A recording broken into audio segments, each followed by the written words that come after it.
Sudan Archives dropping Natural Brown Prom Queen. And, in contrast to Dev, Sudan Archives is like super produced, but in like maybe the best way possible. I wasn't expecting that we talk about this, and this is a few weeks old. We should say came out on September, I believe it was like September 9th, maybe. Yes. So earlier in the month. But I heard a lot of buzz around this, and notably Pitchfork gave it a 9. So I was like, usually if Pitchfork gives it a 9, that they think something about this is pretty inventive and interesting. So I at least want to check it out.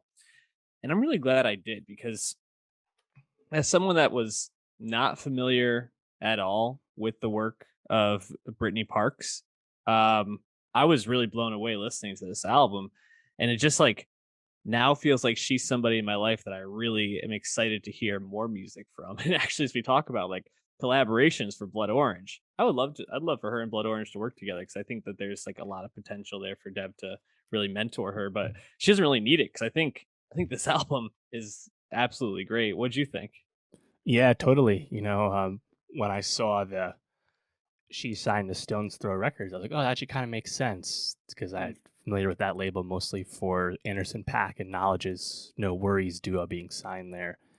Yeah, it's one of those albums that has so much going on and is so all over the place, but in like the best way. It's not a demerit. It's a positive. There's so much going on in so many different genres and types of songs on the album, and all those different songs are really cool.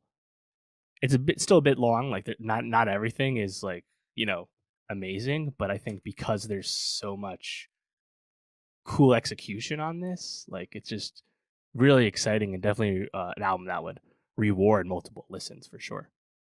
Yeah, and just like looking up a little bit of her background, she studied ethnomusicology in college, and it really comes across in this, because I feel like this is an incredibly expansive album that tries to bring in so many different genres, and she tries on so many different cadences and flows, deliveries, singing styles, and it all kind of works. Although it's like you kind of never know where a song's going to take a left turn, or if it's going to kind of stay on the same sort of beat, change up quickly, move on to the next song. It all kind of keeps you on your toes the whole time. But like you said, it's a lot in the best way possible. It's kind of it almost feels hard to like pick out like a singular track, because I feel like they're all so different from each other. But are there any that really stood out to you? Oh yeah, totally. I think there's a ton really. NBPQ Topless, I really like. Yes. The beats crazy. She kind of raps on that. There's a switch up halfway through. In here, violin outro because that is kind of her roots That's her staple. Yeah. as a violinist. And you hear less violin on this than from her first album, from what I understand. But you can still kind of hear that as like her trademark. A bunch of other songs I like too. I really liked "Oh My God, Brit," which is Yeah. just like a fire like rap trap song. Like I saw a lot of comments about how like Sudan Archives and Rico Nasty should link up after this one. But like Yes. that you can get like straight up trap and a song like that in an awesome way on the same album where you get kind of like indie pop and R&B. It's like there's so much going on. Yeah, I'm really glad you said the Rico Nasty thing, because when I was listening to that, I was like, I don't know if there's another artist I would compare to Sudan other than maybe Rico, because like just the risks that they take, and the like formlessness of the music, and you really never know where it's going. I could definitely see the comparison there.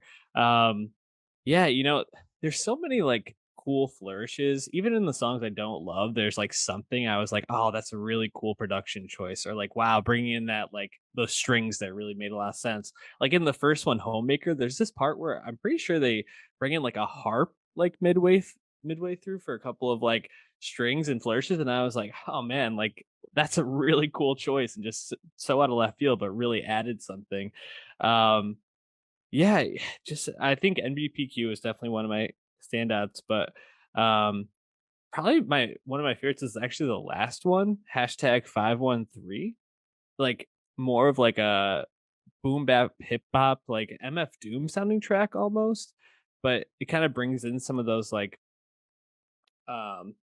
more worldly influences to the songs, like some chanting at times. There's like a really cool bass line through it that I thought was really great and just very funky. Freakalizer I thought was a great track.